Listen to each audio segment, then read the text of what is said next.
subliminal stimuli. Any sensory stimuli that is below the threshold for conscious perception. Our minds work in ways that we do not understand completely, with this being another example of our brains being able to understand things without alerting us to its understanding. This is the basis behind subliminal messaging, or subliminals. There are ways for pieces of media to alter how you feel or influence you without you ever even knowing. Studies have shown that there is a specific, measurable threshold for our senses of hearing and sight in which what we are perceiving is not noticeable to us. Only our subconscious will absorb the information. Now, subliminal messages do have limitations, as it has been documented that the messages are only effective if they relate with something the person wants. For example, if you want to boost your confidence, then watching a video with subliminal messages that give you positive affirmations relating to confidence will have messaging that will resonate with you more than if the subliminal messages were about anything else. This is a proper segue into subliminals used with meditation and mental health. If you search subliminals on YouTube, you will find videos that seem to be, simply, meditation videos, each of them being of varying lengths and will usually contain calm or inspirational music.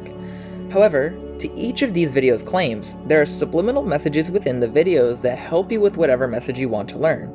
Whether that be to stop procrastination or manifesting confidence, these videos are created to help you with intaking these messages. Now, you might be wondering how these messages are so hidden so that we cannot perceive them. Flashing images quickly is a popular way, as the eyes can only perceive what they see if at a certain speed. Too fast, and you will miss it. Messages being spoken while being, simultaneously, quiet while also paired with another, more dominant noise can be used. Subliminal messaging can be done in several ways, so these are just a few examples.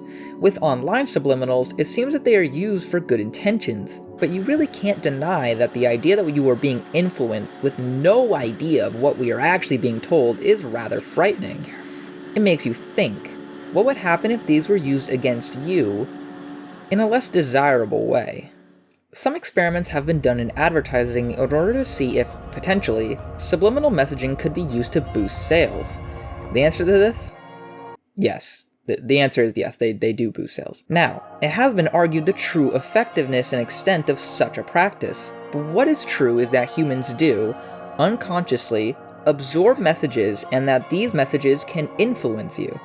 Some studies performed to understand this concept were done using a test group and making them thirsty before the experiment. After showing them something that contained subliminals that influenced the group to want a certain drink, the group would overwhelmingly choose that drink over alternatives without even knowing why. Again, debate has roared as to what extent is this actually reliable, consistent, and usable, but the statement still stands that this is possible. The fear of such stimuli is so prevalent that subliminal messaging is even banned in some countries, like the United Kingdom. Personally, I feel like the subliminal messaging idea is terrifying, but probably unlikely to become truly harmful as there is little evidence to show that it is reliable. However, let us delve into the theory behind this a little bit. You're down on your luck. Life isn't the same as it used to be. Maybe you lost your job. Maybe a relative has passed. Maybe your love is gone. You stare blankly forward, living every day the same. Wake up, work, eat, sleep. Wake up, work, eat, sleep. Wake up, work, eat, sleep. There is nothing else for you other than this. You're watching television, and you watch the same show every night. As the nights go by, getting more and more lonesome, you gain a bigger and bigger desire to go out and get a drink. Maybe you just need something to help you calm you down, at least that's what you believe. You go out to the local bar and you drink away your sorrows, your worries, and your loneliness. And every night, after the same program, you do the same thing over and over. I mean, it is only a matter of time until, well, you can use your imagination to finish this story. You could say that this person resorted to alcoholism on their own. Maybe they had a problem with it previously in their life. And, to be fair, it is your decision to go and drink. Maybe you should be more strict and disciplined to not give in to your urges. That's a reasonable claim. However, It is sad and scary to think that this person, who is clearly vulnerable and fragile, could have been influenced and pushed to do something that is terrible for them by some advertiser just trying to push their product.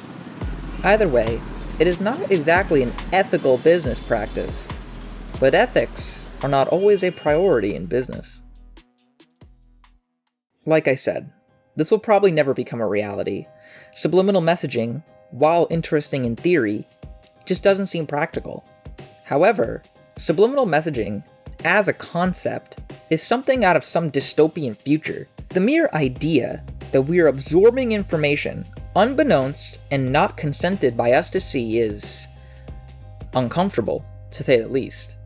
Who knows, maybe it is effective.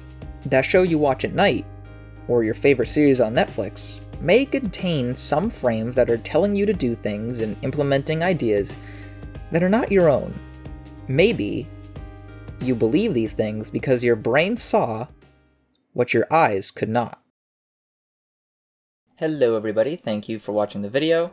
If you like any more content like this, please click the links you see on screen. We have a bunch of videos that are of the creepier psychology nature. If you really enjoy more creepy psychology and you want to see more, if you have any recommendations, leave it in the comments. I literally read all of them, and I love some of the recommendations you guys give me. I hope to see you in the next one. Take care.